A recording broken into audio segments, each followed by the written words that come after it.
Good morning. What a lovely day it is today to be cycling around the Kent coast. This is my Around the Kent Coast Cycling Challenge. I believe we're on part 19. Today is the early May bank holiday. I believe it's going to be the hottest early May bank holiday on record. So it's going to be a great cycle today. There's lots to see. Hopefully you'll join me for the entire episode. Let's get going.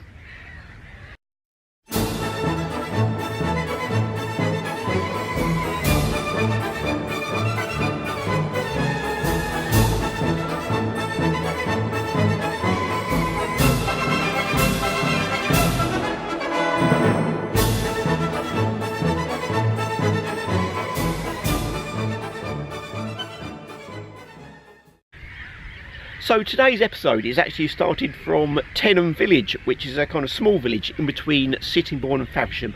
It's really nice here. There's a harbour, lots of boats and lots to see.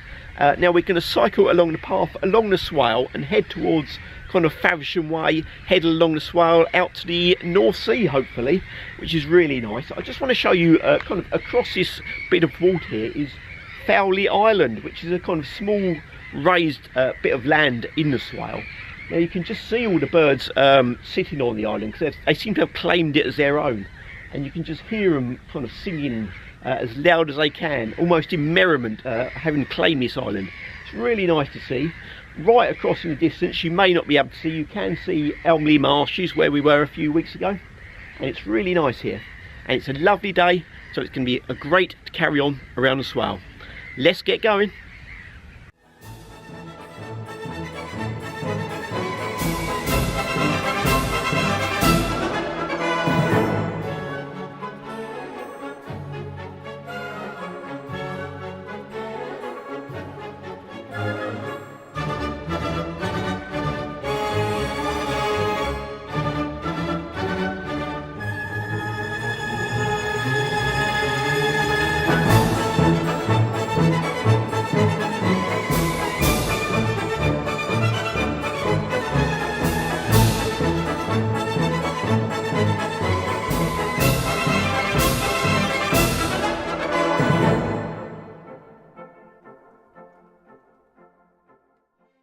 Now I must say the path along the Swale today between Teynham and Faversham is actually really quite beautiful.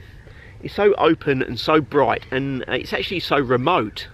Now I'm going to really miss this remoteness because we're actually coming up to kind of Faversham and Whitstable, and kind of when we get to Whitstable it's kind of almost the start of the seasidey towns. It kind of goes to Whitstable, Herne Bay, and you kind of go on to Margate, Ramsgate and the Isle of Thanet.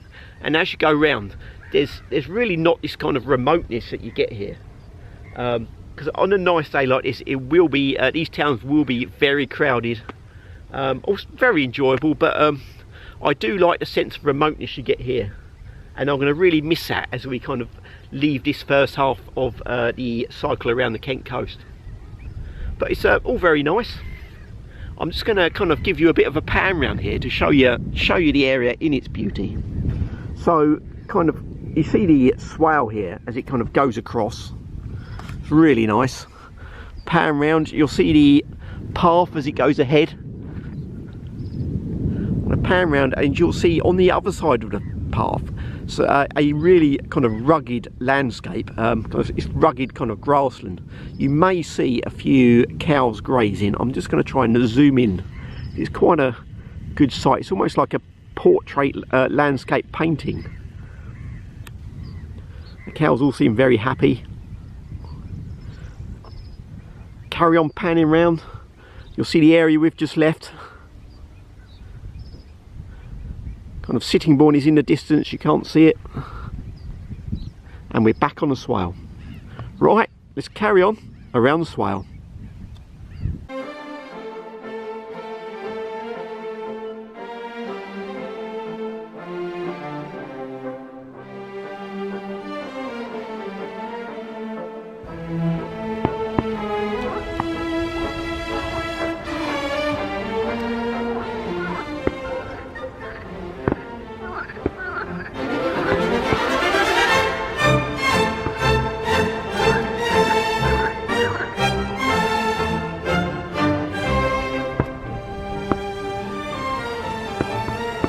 So a few weeks ago we were around by the Ferry House Inn and we spoke about the Harlech Ferry, which used to connect Kentish mainland to the Harty Isles on the Isle of Sheppey.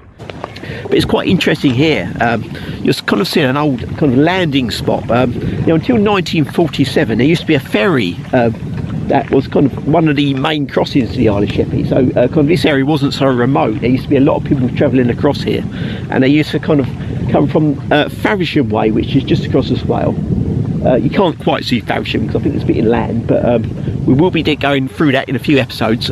I'm just going to pan around now because we're actually at the other side of where the ferry used to go.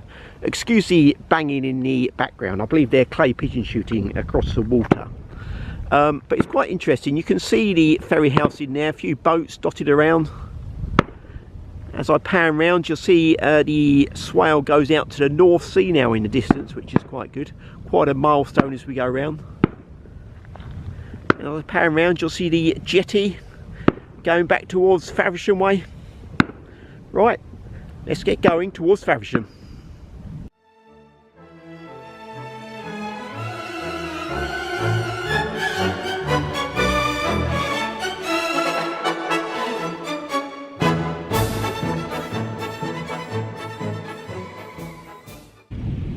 So we just reached a creek that goes in towards Faversham. The tide is slowly coming in, as you can see, but there is still a lot of mud and birds about. The North Sea way off in that direction. As I pan round, you may just see a kind of harbour which is close to the start of Faversham. Faversham is slightly inland. So the only two facts I know about Faversham is that it's well known for its gunpowder works and its brewery. So let's go and have a look at the history of that now.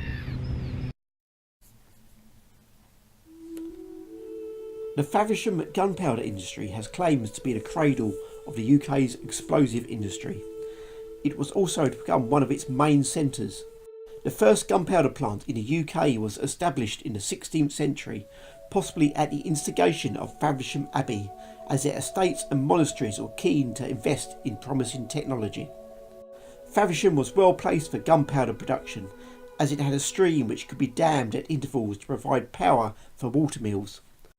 On its outskirts were low-lying areas, ideal for the culture of alder and willow to provide charcoal, which was one of the key ingredients when making gunpowder.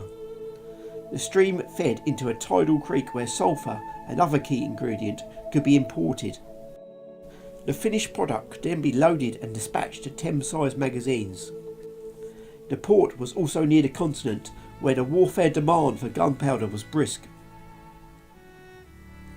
One disaster that hit Faversham and was related to the gunpowder factories happened in 1916. A factory exploded, and this was the worst explosion in the history of the British explosives industry. At 2:20 in the afternoon on Sunday the 2nd of April 1916, a huge explosion ripped through the gunpowder mill at Upleys near Faversham, where a store of 200 tonnes of TNT was detonated following some empty sacks catching fire.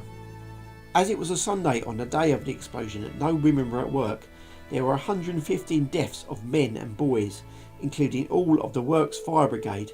In the explosion and the subsequent detonations, the bodies of 7 victims were never found. So there are 2 notable attractions you can visit in Faversham which relate to the gunpowder industry. The first is Chart gunpowder mills. Chart mills were part of the Homeworks, Faversham's first gunpowder factory and one of the first in Britain. It was established around 1560, but the Chart mills was rebuilt when the government took control some 200 years later. Following the Chart mill's closure in 1930, it fell into disrepair and was almost lost until the Faversham Society rescued the mills, restored it and opened it to the public in April 1969. A website link to this visitor attraction can be found in the description below. The second attraction is Orr Gunpowder Works. The Orr Works is now an attractive country park, open and free to the public all year round. Remains of processing houses have been conserved. There is also an informative visitor centre, signed trails radiating all directions, and it's well worth a walk round. It also has streams, water mills and forest trees planted to minimise blast damage. A very interesting country park to walk around if you want to look into the history of Faversham's gunpowder works.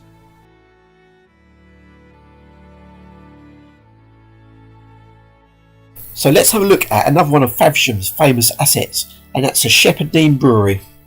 Now Shepherd is Britain's oldest brewer, and while 1698 is the brewery's official founding date, there is clear evidence that its heritage predates even this period. The timeline shown on Shepherd's website shows the early company's history, from the first brewers in Faversham to the arrival of the Shepherd family and the Neames, right up to its current status as a successful award-winning business. The discovery in 1970 of the Grodney boat, an Anglo-Saxon boat built around 900 AD, revealed the earliest existence of hops in the UK. However, Faversham's first known link with brewers follows the founding of the town's abbey in 1147 by King Stephen. Within this site was a brewhouse which produced ale for the monks. The abbey was approximately 1/3 of a mile north of Shepherd's present site, with the brewhouse close to the north-east end of Abbey Street, above a well containing natural chalk-filtered water. By 1327, brewing in Faversham was conducted by at least 86 women, who were known as alewives. Most of them sold beer from their homes, but some were innkeepers. Now, a full history of brewing in Faversham can be found on their website. Right, let's get back on the Kent coast. Thanks for joining me on part 19. Next week is part 20, so I am declaring that halfway through our challenge, where we will be going on towards Whitstable. So hopefully you'll join me then.